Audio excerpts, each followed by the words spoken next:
السلام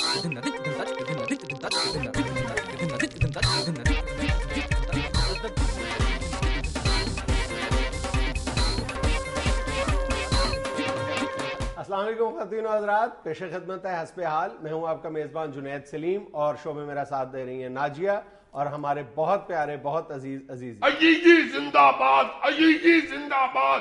آوے گا بھائی آوے گا، عزیزی ساڈا آوے گا. شیر ہے بھائی شیر ہے، عزیزی ساڈا شیر ہے. او بھائی اپنے نعرے خود نہیں لگایا کرتے، دوسرے لگاتے ہیں. اب نہیں ادھر پاکستان میں کو لگا رہا تو میں خود بھی نہ لگاؤں. وہ دیکھا تم نے تیونس میں عزیزی نے کیا کیا؟ ہائے ہائے ہائے ہائے جیو عزیزی جیو صدقے جاؤ تمہارے. وہ یہ والا عزیزی تھا. عزیزی ساری دنیا میں عزیزی ہوتے ہیں. کبوتر کو کیا مصر میں جا کے تو کہاں کہنا شروع ہو جاتی ہے. جو نسل ہی عزیزی ہے وہ عزیزی رہے گی نا بھائی. ویسے سر یہ تیونس میں ہو کیا رہا ہے؟ سر کو کیا پوچھتی ہو؟ عزیزی سے پوچھو عزیزی کا واقعہ ہے. جی عزیزی سر کیا ہو رہا ہے تیونس میں ایک عزیزی تھا. اچھا ایم اے پاس عزیزی. اچھا اور بیچارہ چھابا لگاتا تھا. او یہ انہوں نے کیا کہ نا وہ نجائز تجاویات گورنمنٹ نے اس کا چھابا چکوا دیا. اچھا اس نے کہا ہے ایم اے پڑھ کے مجھے نوکری نہیں ملی، میں نے چھابا لگا لیا، تم نے میرا چھابا ہی چکوا دیا. بس اس کا چھاپا انہوں نے چکوایا، اس نے سارے تیونس کا چھاپا چکوا دیا. خودکشی کر لی اللہ لوگ کے. اس بیچارے نے آگ لگائی ہے، بس اس نے اپنے آپ کو. تو تیونس سارے کو آگ لگ گئی ہے. پھر صرف تیونس میں اس نے چھابا نہیں اٹھوایا، پوری عرب دنیا میں چھابے پہ چھابے اٹھنا شروع ہو گئے. ہائے ہائے ہائے یہ تیری کیا بات ہے. میں صدقے جاؤں تمہارے. ڈرو جیوں سے، یہ نہ ہو کہ کسی دن یہ بھی خودکشی کر لے اور تمہیں وقت پڑ. خدا کا خوف کرو. ایسے نہیں کہتے. نہیں میں تو ڈرتا ہی بہت ہوں، میں اسے ڈرا رہا ہوں. خودکشی میں نے کہاں کرنی ہے. میں تو ایسے کر کے ماچس جلائی، ایک دن آگے سے ادھی تیلی ٹوٹ کے میرے اوپر پڑ گئی. میں نے سیدھا چھپڑ میں چھاڑ کر وہ تو میں نے باہر آ کے دیکھا تو تیلی کہاں میں پڑی ہوئی تھی. میں تو بہت ڈرتا ہوں آگے سے، گرمی بہت ہوتی ہے. لیکن یقین کرو اس وقت جو دنیا بھر میں کروڑوں عزیزی ہیں جو بیچارے بے روزگار ہیں، غریب ہیں، 2 وقت کی انہیں روٹی نصیب نہیں ہو رہی، وہ کسی چیز سے خوفزدہ نہیں ہے. تو پھر ڈر کے بیٹھا کرو نا، تمہارے ہاں بھی ایک عزیزی پایا جاتا ہے. لیکن پوری دنیا کے جن عزیزیوں کی میں بات کر رہا ہوں وہ بہت دلیر ہیں، تمہاری طرح کے بزدل نہیں ہیں جو مخبریاں سناتے ہوئے جس کی جان اڑتی ہے. عزیزی نام ہی اس چیز کا ہوتا ہے جو دلیر ہو. تمہیں پتہ ہے یہ جو عزیزی نے تیونس کا چھاپا چکوایا نا، یہ بھی انگریزی بولتا تھا تو اس کے دوست ہنستے تھے. یہ آپ کو کس نے بتا دیا؟ مجھے اس عزیزی کے جنید سلیم نے بتایا. ہر عزیزی کے ساتھ ایک جنید سلیم بھی ہوتا ہے جس کا تو عزیزی بیت ہوتا رہتا ہے.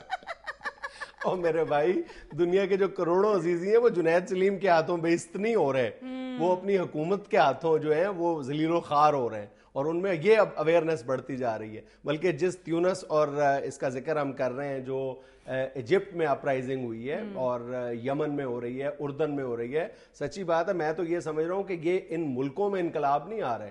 بالکل اگر تم تھوڑا سا اس پر غور کرو سارے حالات پر تو یوں لگتا ہے کہ جیسے ہم ایک گلوبل ریولوشن کی طرف جا رہے ہیں. ایک عالمگیر قسم کا انقلاب آ رہا ہے. وہ کوئی سرحدیں ورندیں نہیں دیکھے گا یہ انقلاب جو ہے. یار ویسے پاک جنید یہ ہوا کیا ہے؟ ایک عزیزی اتنا ہی طاقتور نکلا ہے، سارے ملکوں میں آگ لگنی شروع ہو گئی.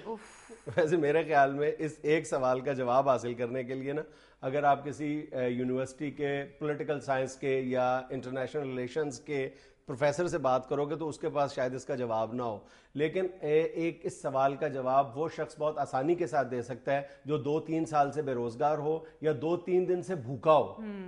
یہ کئی سالوں سے اس صورتحال کی پیشگوئی کی جا رہی تھی کہ دنیا میں امیر لوگوں اور غریبوں کے درمیان جو فرق ہے وہ دن بدن بڑھتا جا رہا ہے اور یہ الٹیمیٹلی خون ریزی پر منتج ہوگا اور وہی اب ساری دنیا میں ہوتا جا رہا ہے. اور یہ بات یہ اگر کوئی کہتا ہے کہ یہ صرف عرب ملکوں تک محدود رہے گا تو یہ بہت خام خیالی ہے. یہ دیکھ لو کہ پچھلے کئی دہائیوں کے دوران انگلستان میں اس طرح کے مظاہرے ہوئے تھے جو بھی فیسوں میں اضافے پر انگلستان میں جو مناظر دیکھنے میں آئے ہیں. فرانس میں جس طرح حکومت کو جھکنا پڑا ہے، پھر اور کئی ملکوں میں بالکل اچانک اپرائزنگ ہوئی ہے اور حکومتوں کو اندازہ ہو گیا ہے کہ لوگوں کو صرف ڈنڈے کے زور پر دبایا نہیں جا سکتا عوام کی آواز کو. ہائے ہائے ہائے ہائے، اسی لیے یہ کا فلسفہ ہے کہ پیٹ کی آگ اگر باہر نکل آئے نا تو وہ نہیں پھر بجھتی. لوگوں کو کنٹرول نہیں کیا جا سکتا. اس نے یہ جو امریکہ کا نیشنل سیکیورٹی کا ایڈوائزر تھا برزینسکی, اس نے چند ماہ پہلے بڑی خوبصورت بات لکھی تھی کہ وہ وقت گزر گیا جب 10 لاکھ لوگوں کو ہلاک کرنا مشکل تھا, کنٹرول کرنا آسان تھا. اب 10 لاکھ لوگوں کو کنٹرول کرنا مشکل ہے, ہلاک کرنا آسان ہے. یعنی یہ جو بے رحم موجیں ہیں ان لوگوں کی, عوام الناس کی, بھوکے پیٹ اور غریب اور بے روزگار لوگ جو اب یہ باہر سڑکوں پر آ گئے, ان کو کنٹرول کرنا کسی طور بھی ممکن نہیں ہے. اب آج ہم سن رہے ہیں کہ حسنی مبارک نے استعفیٰ دینے سے انکار کر دیا ہے, حالانکہ بچہ جانتا ہے کہ ان کا جانا ٹھہر چکا ہے. وہ آج چلے جائیں یا کل چلے جائیں, عزت سے خود چلے جائیں یا لوگ ان کو دھکے دے دے کے باہر بھیجیں گے. اللہ رحمت کرے یار. ویسے یہ امریکہ کے جتنے بھی دوست تھے نا, ان کے ساتھ بہت بری مجھے ہنسی بھی آتی ہے, مجھے خوشی بھی ہوتی ہے. نہیں تو اب امریکہ نے آ کے کہا نہیں کہ ہنسنی کوئی گل نہیں ہے, میں تیرے نال. امریکہ نے پہلے اپنے کسی پسندیدہ حکمران جس کی وہ پشت پناہی کرتا ہے کہ ایک جملہ کہا ہے کہ میں تمہارے ساتھ ہوں. جب جس پر بھی برا وقت آتا ہے امریکہ وہ سب سے پہلا ملک ہوتا ہے جو اس کا ساتھ چھوڑ جاتا ہے. شاہ ایران کے ساتھ کیا ہوا تھا؟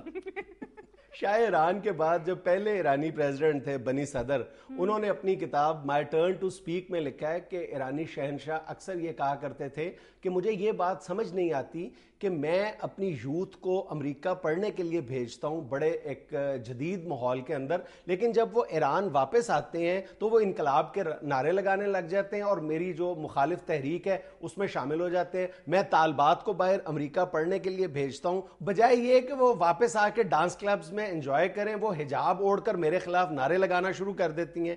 تو اس مرحلے پر بنی صدر نے لکھا تھا کہ میں نے انہیں یہ سمجھانے کی کوشش کی تھی کہ حضور والا مسئلہ یہ نہیں ہے کہ آپ لوگ ان کا مائنڈ تبدیل کرنے کی کوشش نہیں کرتے, بلکہ نہ ہی یہ وجہ ہے کہ اس وقت ایران میں کوئی غربت ہے. شاہ ایران کے وقت میں تو ایران جو تھا وہ امیر ملکوں میں اس کا بہت شمار ہوتا تھا, جو رہن سہن تھا, جو معیار زندگی تھا وہ بہت ہائی تھا اس وقت. لیکن آپ کے خلاف نفرت کی جو بنیادی وجہ ہے وہ امریکہ نوازی ہے. اس وقت پورے عرب دنیا میں ان کے عرب حکمرانوں کو بھی یہ بات سمجھ نہیں آ رہی, بلکہ پوری دنیا میں جتنی بھی امریکہ نواز حکومتیں ہیں ان کو یہ بات سمجھ نہیں آ رہی. پتہ نہیں ان کی آنکھوں پہ پٹی بندھی ہوئی ہے. ابھی کچھ عرصہ پہلے پورے عرب ملک میں, تمام عرب دنیا میں ایک سروے ہوا ہے جس سے یہ پتہ چلتا ہے کہ عرب لوگ جو ہیں وہ 88% عرب عوام جو ہیں وہ اسرائیل کو اپنی سب سے زیادہ نفرت کا نشانہ بناتے ہیں, سب سے زیادہ نفرت اسرائیل سے کرتے ہیں. 77% جو لوگ ہیں وہ امریکہ سے نفرت کرتے ہیں. اور یہ کہا جاتا ہے کہ شاید عرب ملکوں میں ایران کے خلاف بہت نفرت ہے, حالانکہ اس سروے کے مطابق صرف 10% لوگ جو ہیں وہ ایران سے نفرت کرتے ہیں. اس کی بیسیکلی وجہ یہ ہے کہ اللہ تعالیٰ کے ہوتے ہوئے جب کا خدا بننے کی کوشش کرتا ہے تو پھر اللہ اسے اسی طرح یلیل و کھار کرتا ہے. بنیادی وجہ تو یہی ہے. جی ہوا یہ تیری گال مانی گئی ہے. یہ صرف تمہاری بات ہی نہیں ہے, آئی ایم ایف کے جو سربراہ ہیں انہوں نے 1 سال پہلے امریکہ سمیت تمام بڑی طاقتوں کی توجہ اس سنگین مسئلے کی طرف مبذول کروائی تھی کہ یہ جو معاشی بحران ہے پوری دنیا میں یہ بہت خوفناک صورت اختیار کر رہا ہے. انہوں نے باقاعدہ ریٹن پوری دنیا کو خبردار کیا تھا کہ اگر ہم نے یہ جو معاشی نظام اس وقت پوری دنیا میں رائج ہے اس کا جو فلو ہے وہ ایک عام آدمی کی طرف, غریب آدمی کی طرف نہ موڑا اور اس سے صرف ایک خاص طبقہ ہی فائدہ اٹھاتا رہا, تو وہ وقت دور نہیں ہے جب پوری دنیا میں بغاوت پھوٹ پڑے گی. باقاعدہ بغاوت سے متنبع کیا تھا. تو بغاوت ہی ہو رہی ہے اور کیا ہو رہا ہے. بالکل بالکل. اور اس معاملے کا اہم ترین پہلو یہ ہے کہ یہ جو شورش زدہ ممالک ہیں یا جن ملکوں میں یہ مظاہرے جاری ہیں وہاں پہ ایک بات بہت سٹرائکنگ ہے, وہ یہ ہے کہ ان مظاہروں میں زیادہ تر یوتھ پیش ہے, زیادہ تر نوجوان شامل ہیں ان مظاہروں میں. یہ ایجپٹ میں ایک اندازے کے مطابق 60% سے زیادہ جو آبادی ہے اس کی عمر 24 سال یا 24 سال سے کم ہے, اور پوری جو عرب دنیا کی 395 ملین آبادی ہے اس میں سے 190 ملین جو ہے وہ 24 سال سے کم عمر نوجوانوں پہ مشتمل ہے. تو یہ سب کچھ جو ہے یہ ٹریگر کیا ہے, یہ بھی نوجوانوں نے کیا ہے, اور اس کے فلیگ بیرر بھی نوجوان ہی ہیں. You mean عزیزیز. عزیزی یار تم ادھر اپنے پاکستان میں دیکھ لو امریکہ کے متعلق کتنی نفرت پائی جاتی ہے. یہ کل پرسوں جو بکرا ادھر پھر رہا تھا میانگ میں جس نے 3 بندے مار دیے انگریز, تم کسی بھی پاکستانی بندے سے پوچھ کے دیکھو